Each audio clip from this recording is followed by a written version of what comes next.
Okay, I'm Steve Jackson. I'm here at Derbyshire County Cricket Club interviewing Tony Borrington. And this particular theme we're going to explore is about an inspirational captain for Derbyshire, possibly one of the most influential in that period, Eddie Barlow. And Tony, you played under Eddie all the time he was here in Derbyshire.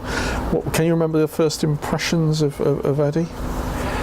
The first impressions, I actually batted with him in the very first game of the season, which was against Sussex at Ilkeston. I think he batted 3 and I batted 4, something like that, so we batted together. My first impressions about him were the charisma that he had out at the crease. Yeah.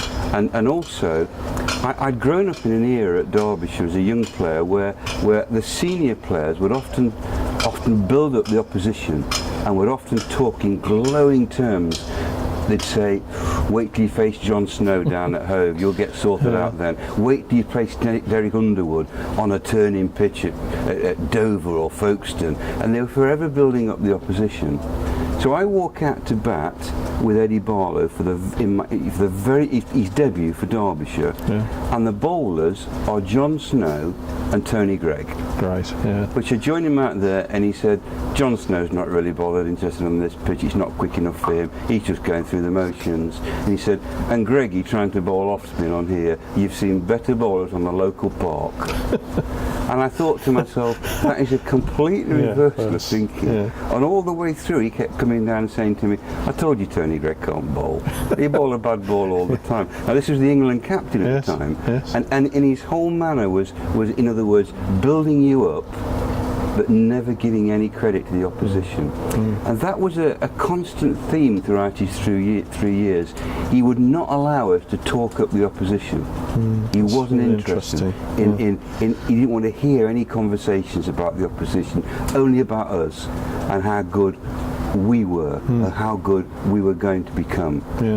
And he also, when he was out in the middle, I've talked about batting with him there. I actually batted with him later that season when he got 217, I think, against Surrey at Ilkeston. I think we put on 120 together. I've looked up the stats here, of which I got 25. Really? But he did everything that were contrary in many ways to what we'd been brought up to do, like don't hit it over long Ron's head, don't hit against the spin, and he was facing Inticab, and he was hitting him on both sides of the wicket. Amazing. And I remember him saying to me that how he felt that the game had become too complicated by too many people, and that you must keep the game simple, and if you've got a strength then you play to it, and we have too many preconceived ideas of what we should do and what we shouldn't do. And he said that to me halfway through an over when he just hit Inticab for 2 sixes wide of long on and hit his leg spinners. And so he had this wonderful sense of presence, but his don't complicate a simple game was almost a mantra. And I remember it very clearly in a net session. We were down here, and he came down to me halfway through a net session. He said, I spotted a problem with your game. And I said, yeah. He said, it's your head. And I said, yeah, I know. It just falls over to the offside, and then I play across it, and I get LBW. No, he said, it's full of rubbish. He said, you and Alan Hill, he said, you and Alan Hill, he said, the men in white coats will come and get you soon. He said, don't complicate a simple game. He said, give me your bat. So I gave him a bat. He said, which is wider, my ball or your bat? Obvious, isn't it? Hit the ball. Don't complicate it. And that was his simplifying a game, being positive. There's another game when we were playing down here against Kent. I'm pretty sure that's may have been the same year, but anyway, we were playing Kent down here, and because of all that had been fed into me about the great Derek Underwood, 300 Test wickets for England, we used to treat him with a lot of respect. And Eddie came out to bat with me, and I've been batting for a while, and I've not scored many runs off Derek Underwood at all. And he said to me, what's going on out here then? And I said, well, it's Derek Underwood bowling, Alan Knott's keeping wicket captain. He said, I know who they are. I didn't ask you who's out here, I asked you what's going on. I said, I'm being careful. He said, how are you? He said, well, if you keep being careful like this, you'll get out. I I said, I'll not get out. I'll not get out, Captain. He said, you'll get out. I said, I won't. Look, I'm being watchful. I'm letting the ball come to me. I'm playing it under my nose. He said, I'm focused. He said, if you keep batting like this, I'm telling you, you'll get out. I said, how am I going to get out? He said, I'll run you out. He said, it's so painful watching you bat out here. He said, the only reason you're blocking this bloke is because someone told you he's the best bowler in the world. If you didn't know, you'd smack him everywhere. He said, right, first ball of the next over, you run down the wicket and you smack him back over his head. He said, I'm not asking you to do that, I'm telling you. And so, and there's a photograph of this which David Griffin has shown me, and I think has published. There's a photograph of me on a dusty pitch running down the wicket at Derek Underwood. Derek Underwood sort of looking behind him like that as the ball soared over his head. Wonderful. And I remember going back, and Alan Knott said to me, what's going on here? I said, it was right in the slot. He said the last 6 overs have all been in the same slot and you blocked every ball. So he was inspirational. He made average players good players. Yeah. He made good players test players. Mike Hendrick, Jeff Miller. And he controlled a game as captain, not just by his ability, his vision, his tactical nous. He was a vastly underrated bowler. Yeah. And he could come on and get that ball and he could turn games for us. Yeah. Also, he did something which was such a boost to myself, Alan Hill, Harry Cartwright. He always bounced the opposition fast bowlers. And he would say to people like Mike Proctor and Clive Rice, when they were bouncing us, he said, I'll be waiting for you when you bat. You cowards, basically. And then when they came out to bat, he would run in and he would bounce them. And I have this lovely memory of Wayne Daniel always peppered us, always, all the time. We play at Lord's and Wayne Daniel came out to bat. Eddie got the ball and he bowled him 2 bounces in his first 2 balls. Alan Hill was leaping up and down at third man, shouting, bowl him another, bowl him another. And so he could back up. He could back it up in the field with the ability to bowl, to intimidate people, but he also had, we didn't really know what sledging was, and the South Africans, the Australians were masters of it, but he would have conversations about batsmen halfway through an over. He would stop Jeff Miller bowling and saying, I think he's thinking about sweeping here, you know, he's got really, really stuck now. Do you think we should put another man over there? Because I don't think he's got any other way of getting out of this. He's in a hole. Yeah. And you'd see the batsman thinking, well, I'm not going to sweep now, and I'm trying to do something different. And he was manipulating people, not in a nasty way, but his banter towards batsmen was just so clever. He was ahead of his time. Yes. In so many ways. Yes. He was ahead of his time with fitness. He gave us all fitness schedules. We all had tracksuits at a time when nobody had tracksuits. We had tracksuits with our names on. We warmed up playing Yorkshire at Huddersfield in a one-day game, running round, following Barlow, running round the outfield, and the crowd laughed and jeered us. They laughed and jeered. The Yorkshire players stood and watched and thought, what is all that about? This was 1978, when he had a fitness regime and he had us doing all these things, and it was revolutionary stuff. It was years and years ahead of its time, and he had this simple view to us all. You're going to be the fittest side in the country, you're going to be the best fielding side, and you're going to be the most positive in your mind. It's amazing, isn't it? And he made it work. Yeah. He made it work. He'd also got a very, very roguish sense of humour, and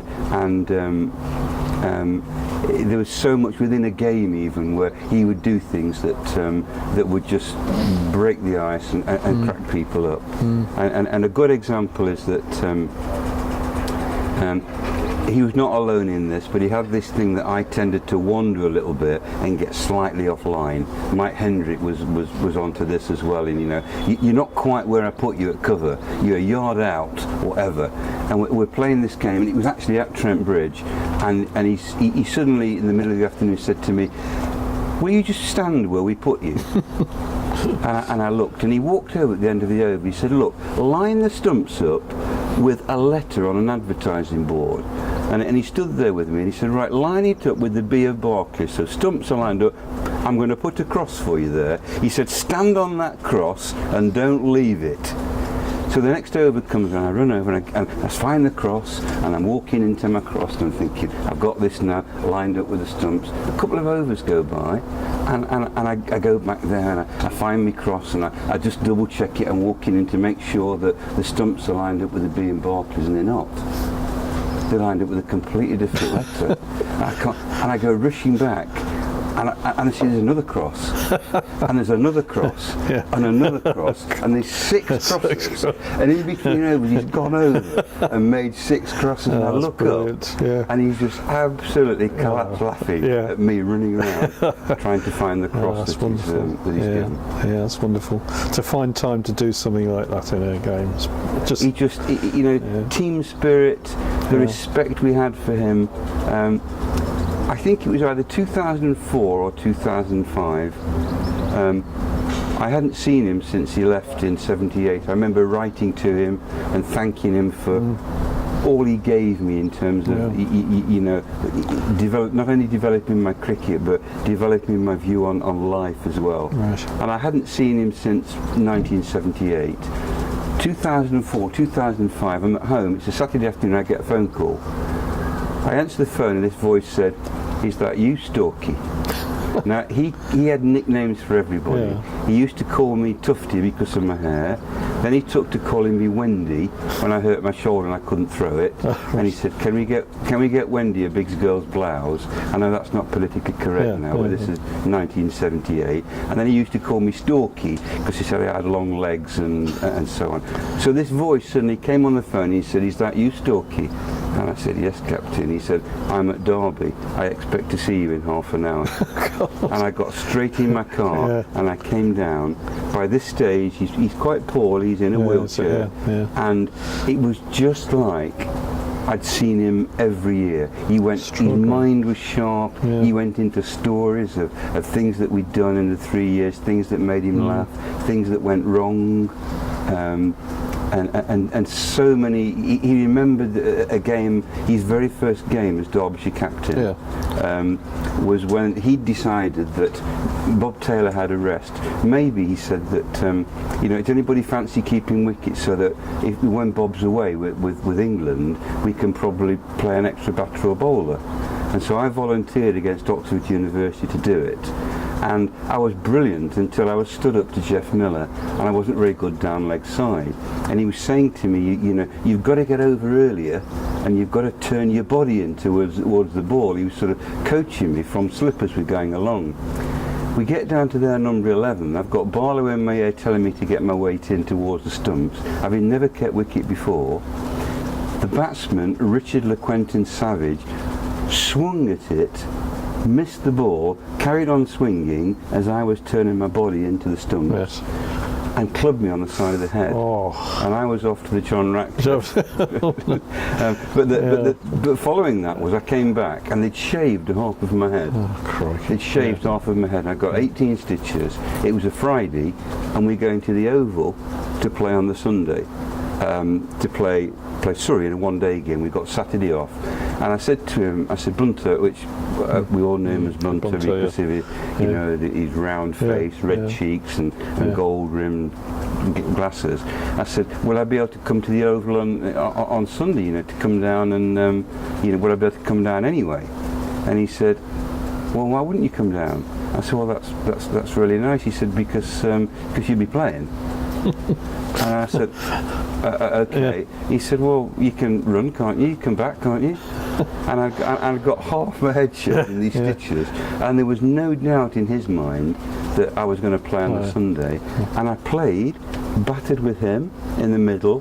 We put 70 or 80 on while he biffed it all around the Oval. And I looked back, and I'd got no thoughts at all I was going to play. Amazing. And he just looked at me and said, well, why wouldn't you play? And it overrode any feeling I had of a headache and feeling sorry for myself and all the stitches.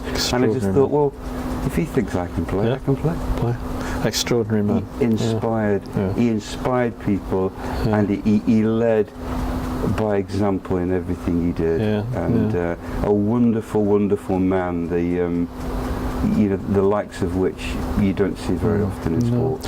I think the thing that often comes across, and I've seen this on old footage when he used to open the batting for South Africa in the 60s, about people talk then about his integrity. In an apartheid era when everybody was so anti-South African, and yet he maintained a dignity, I can hope to put it like that, about not wanting to support apartheid, but was very much an ambassador still for South Africa, yet maintaining that kind of standpoint, and he must have been the kind of man he was. He had very, very strong principles. Yeah. I remember that I know he was quite friendly with John Shepherd, who was the Kent bowler, who'd been out playing in South Africa, and there'd been a little bit of discrimination sort of somewhere within a hotel of someone carrying his bags, which had annoyed Eddie, and he'd gone to support John Shepherd, and he was clearly highly respected by everyone within the game. And he had an aura and a charisma around him that to walk out and be out there either batting or fielding with him, you could sense the opposition looking in a sense of awe. A great point to finish. Thank you so much for sharing that with us, Tony. That's fantastic. Thanks.